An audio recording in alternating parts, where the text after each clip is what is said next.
Um, the next topic is how can women nurture healthy relationships with their daughters? I was very fortunate to and blessed to have a beautiful relationship with my mom.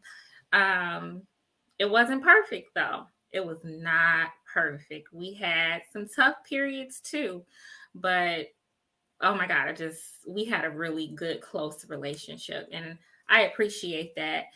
And I know other women who have had and still have good relationships with their daughters. And then I've heard of relationships between moms and daughters that are not good.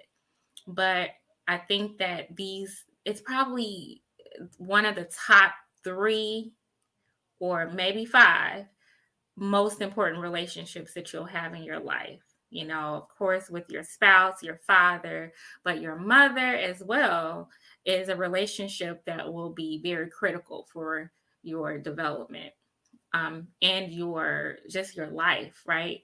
Even as you get older. So I wanted to have a discussion about that, and hopefully people who are listening can glean something from this. And if you all want to, you can get a little personal too. Talk about your relationships with your moms, and share how can women develop healthy relationships with their daughters. Who likes to go first? I'll go first. I think that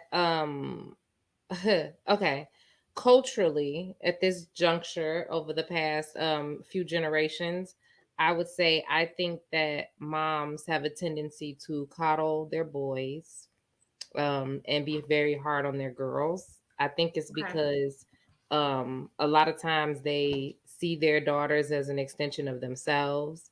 Some want to live vicariously through their daughters. Some their toughness, I think, is a form of protection because there is a lot of lack of protection for girls in our community. So I think a lot of moms are super hard on girls as a trying to protect them from maybe things that they've experienced growing up and just wanting the best for them. Mm-hmm. I think that it's just important to also make sure that we extend our daughters grace, but I think we also need to extend our mothers some grace sometimes. Because as you get older, I think you start to better appreciate some of the things that you better understand some of the things maybe that your moms have been through that led them to be the type of people that they were and to teach you the types of things that they taught you. I think that that's what's missing in a lot of times is grace on both sides with those Okay. strained relationships. And I think, like I say, it comes from a place where I think a lot of mothers, they just want their daughters to be better than them. They want better for their daughters and they just try to push it by any means necessary.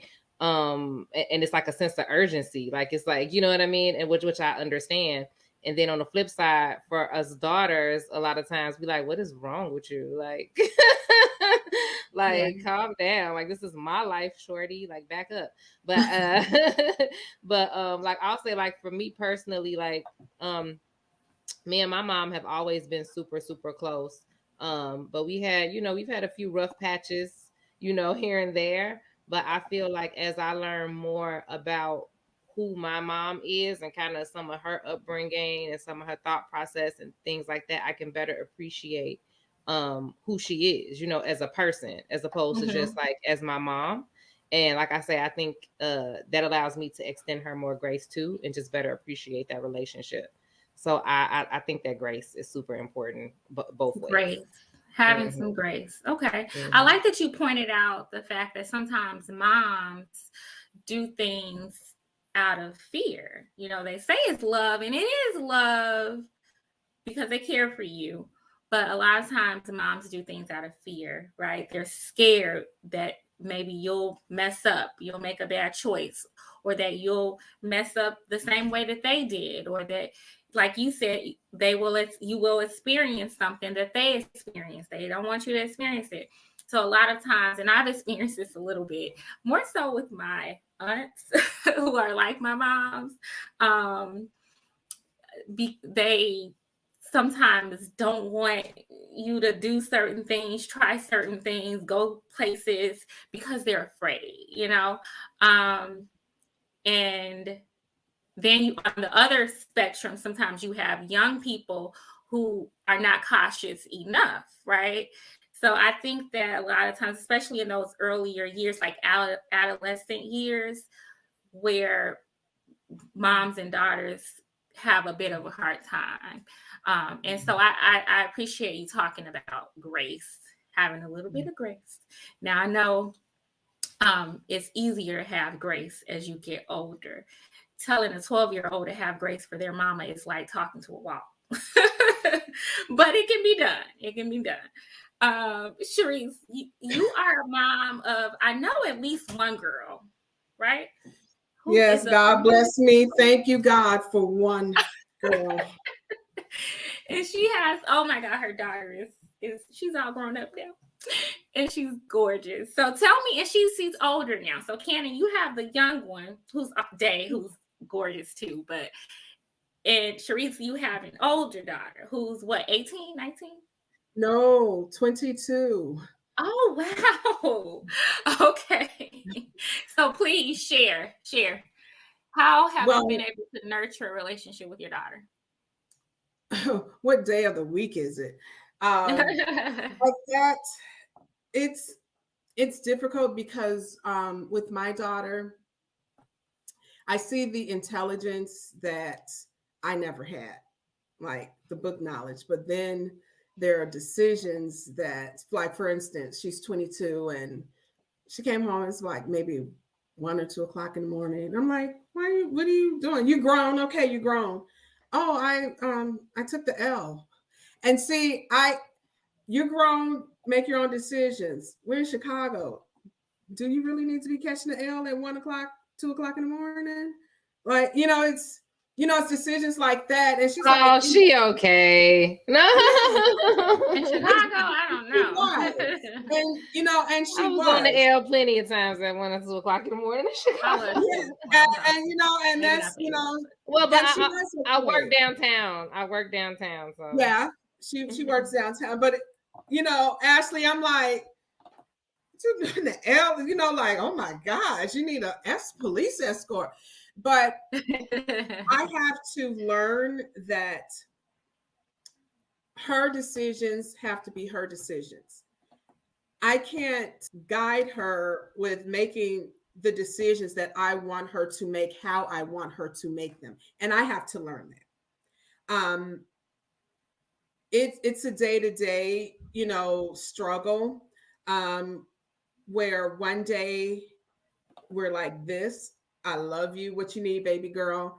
And the next day it's like, sis, we can do this. We got a whole living room. We can start moving furniture right now. how do you want to go about it? And it's that type of struggle. I'm learning that she's an adult, and she's learning that I'm not just her mom. I'm also an adult. I'm a grown woman. And, there's arguments where I'm like, your brain isn't even fully developed. You're 22. A 22-year-old is like, oh, I'm grown, and you are grown, but your brain is not fully developed. So some decisions that you're going to make, they're not logical, but they are logical for her. And I have to understand that. And so a lot of times, like when you have adult children, they want all the freedom, and they want the freedom, but they want you to have the responsibility. So it's like, I can do whatever I want as long as mom and dad, you're going to be responsible for it. And with us as parents, it's a matter of, I want all the responsibility for you, but I do not want you to make those decisions for yourself. And that's what we're supposed to raise you, to guide you on your journey in your life. But it's sometimes very difficult to release that control. Like in school, it's like a gradual release. And as an educator, as a teacher, I have a difficult time letting go, releasing my control. And that's what I learned with my children in general, with my daughter, because I know this can be a mean, cruel world. And I'm blessed to have your dad as a great husband, but I'm nervous because when I see the pickings of men, and I don't want to like I'm raising my daughter to good a husband. That's not what I'm saying. I'm just saying like But that's just I a part of life. You already know. Yeah. to be But a you want her provider, to, yeah. protector, but eventually you will make this decision. And if you decide that that's not what you want, which it seems like she does not want that, like she is, I don't want any children. I know that's too much responsibility because I don't want to deal with no one like me, Uh-oh. and I get that because she like when I ask her to do something, well, nobody told you to have all these kids. You don't have to worry about me having kids. And I understand she's 22, she's young and free and no children. The life, your parents take your financial responsibilities must be nice.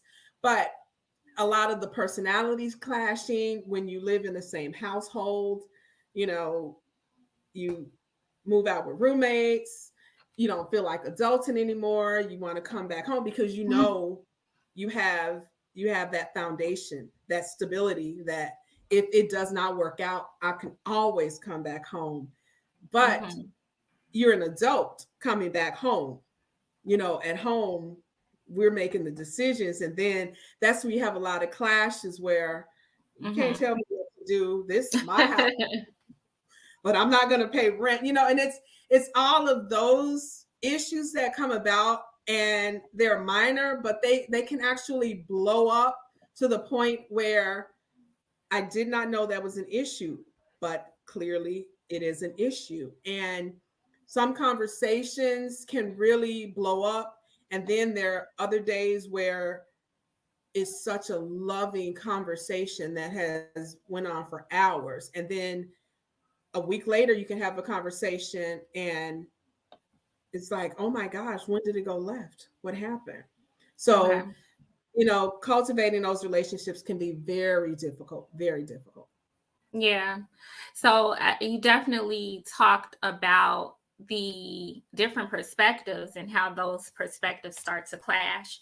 And what I hear you say is that there's a period between that adolescence and young adulthood or early adulthood that is like gray area. I think we've all experienced that. I know I have experienced that, like when I was coming up, where you're technically an adult, but it's like, no, you're still growing. You're in a way you're still a child, 2021. I mean, you're kind of still a child.